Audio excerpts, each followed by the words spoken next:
बोलो जयकारा। बोल मेरे श्री गुरु महाराज की जय।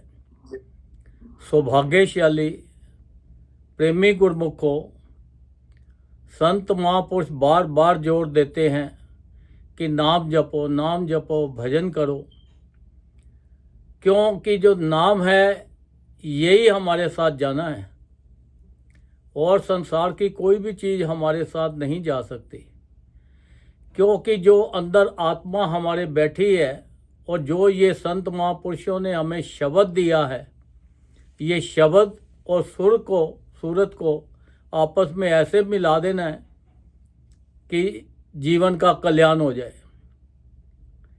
एक बार एक राजा था और राजा अपने जेल के अंदर गया लोगों को देखने के लिए। जब गया तो वहाँ पे एक जो था जीव, वो बड़ी त्राही माम करता हुआ राजा से बड़ी विनती की, महाराज मुझे ये दुखों से बचाओ। अब राजा की उसके ऊपर कृपा हो गई। अब राजा ने कहा, देखो मैं आपको, मेरी एक काल कोठरी है, मैं काल कोठरी में आपको छोड़ देता हूँ और उसका एक गेट है, एक दरवाज़ा है। अगर आप वो दरवाजे से बाहर निकल गए तो आप आज़ाद हो, नहीं तो फिर आपकी मर्जी है। अब वो जीव बड़ा इंटेलिजेंट था, बड़ा समझदार था। वो कहता है काल कोठरी है जिसके अंदर हमें अपने हाथ भी नज़र नहीं आते, अपना शरीर भी नज़र नहीं आता, कुछ भी नज़र नहीं आता। तो वहाँ तो कहता है जी मैं हाथ लगाते लगाते जाऊँगा, जहाँ पे डोर आएगा डोर को पकड़ के बाहर निकल जाऊँगा। बड़ा वो समझदार था। वो काल कोठरी के अंदर कई चक्कर लगा दिए उसने, कई चक्कर लगा दिए और उसको उसका दरवाज़ा नहीं मिल रहा। वो कहता है दरवाज़ा तो है, कभी जब डोर आए कभी कान पे खाज हो जाए, कभी नाक पे खाज हो जाए, कभी बॉडी में खाज हो जाए, हाथ उसका उठ गया।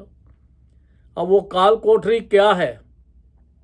ये काल कोठरी जो है ये संसार है और इसका जो दरवाज़ा है बाहर निकलने का, आज़ाद होने का, वो है नाम, शब्द, जो संत महापुरुषों ने हमें दिया हुआ है शब्द। वो कहते हैं समय कोई मत देखो कि कैसा है, बस उठते बैठते चलते फिरते हर वक्त ये शब्द का उच्चारण करते रहो और अपनी सूरत से इसको मिला लो, तो आपका ये जो डोर है, ये दरवाज़ा है, खुल जाएगा और आप हमेशा के लिए आज़ाद हो जाओगे, ये दुखों से बच जाओगे।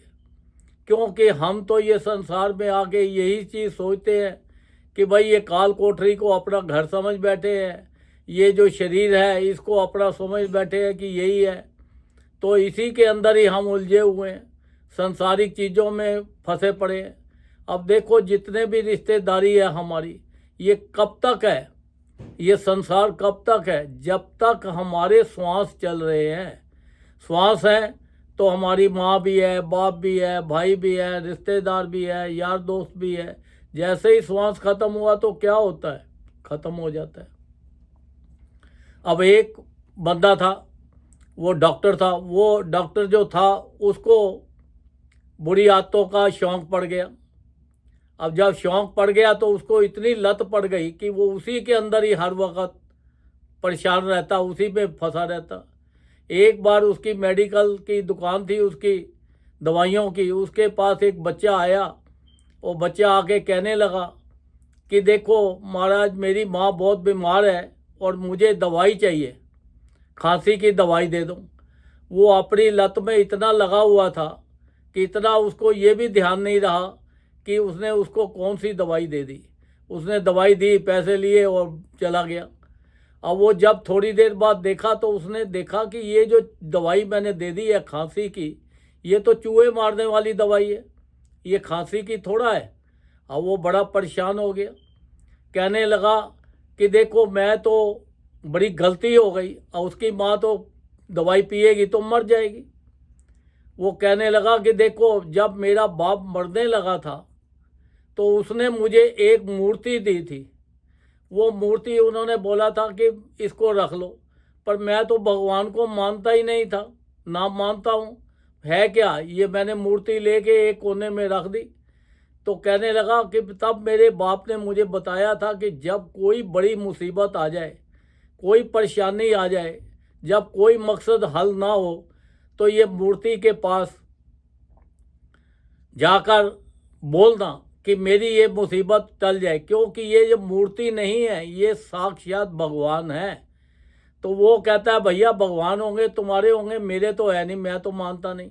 जब इतना उसको याद आया परेशान होके, तो वो मूर्ति के पास गया और जाके कहने लगा कि महाराज मुझे बचाओ, मेरे से बहुत बड़ी गलती हो गई है। मैंने जो दवाई खांसी की देनी थी, उस जगह चूहे मारने वाली दवाई पड़ी थी। मैं अपनी लत में ऐसा फंसा रहा कि मेरा होश ही नहीं आई कि मैं दवाई कौन सी दे रहा हूँ।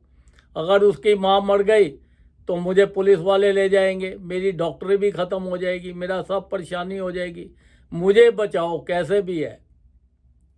तो फिर भगवान ने सोचा भाई अब तो ये लाइन पे आ ही गया है।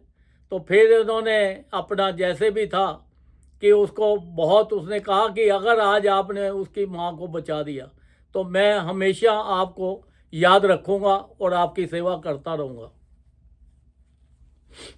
तो उसने कहा, मन में सोच लिया।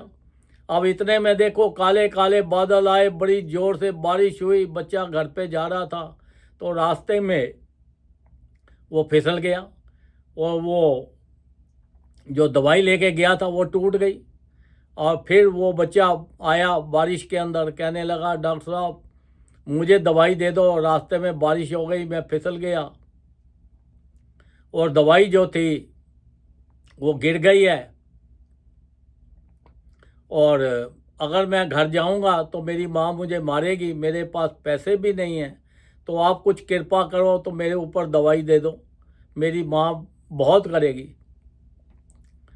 तो तब डॉक्टर साहब ने उसको दवाई दे दी और भगवान को मानने लग गया, क्योंकि ये जो विश्वास है ये बहुत बड़ी चीज़ है। अगर आप विश्वास करते हो तो आपको भगवान नज़र आता है, विश्वास नहीं करते तो आपको इंसान नज़र आता है। देखो जो संत महापुरुष होते हैं ये साक्षात भगवान का रूप होते हैं। अगर आप उनको नहीं मिल सकते किसी कारण, कभी कभी मिलते हो, तो आप उनके जो आगे उनके साथ रहते हैं बाह्या महात्मा उनके जो साथ रहते हैं, अगर आप उनके भी दर्शन कर लेते हो, उनसे भी मिल लेते हो, उनके भी चरण छू लेते हो, तो आपका कल्याण हो जाता है। कि जैसे जज के पास जाना हो तो वकील बहुत ज़रूरी होता है, तो ऐसे ही ये जो महात्मा लोग हैं, बाइयाँ हैं, संत महापुरुषों के पास यही लेके जा सकते हैं, यही आगे हमारी दवा कर सकते हैं। तो देखो हमारे ऊपर तो इतनी अपार कृपा की, परमात्मा ने ये बड़ी मुश्किल से मनुष्य शरीर जो दिया है, बड़ी मुश्किल से दिया है, और जीव इस काल कोठरी में आके फंस गया है। वो अपने आप को यही सोचता है जो कुछ मैं ही मैं हूँ, ना वो भगवान को मानता है, ना किसी पे ट्रस्ट करता है, वो कहता है जो कुछ मैं ही मैं हूँ।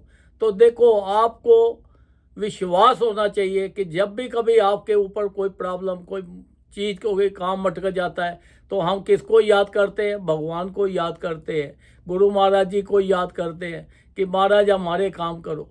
वो क्यों कि गुरु महाराज साक्षात परमात्मा का ही रूप है, क्योंकि वो इंसान का रूप धारण करके संसार में आए हैं। वो घट घट वासी हैं, सर्वव्यापी हैं।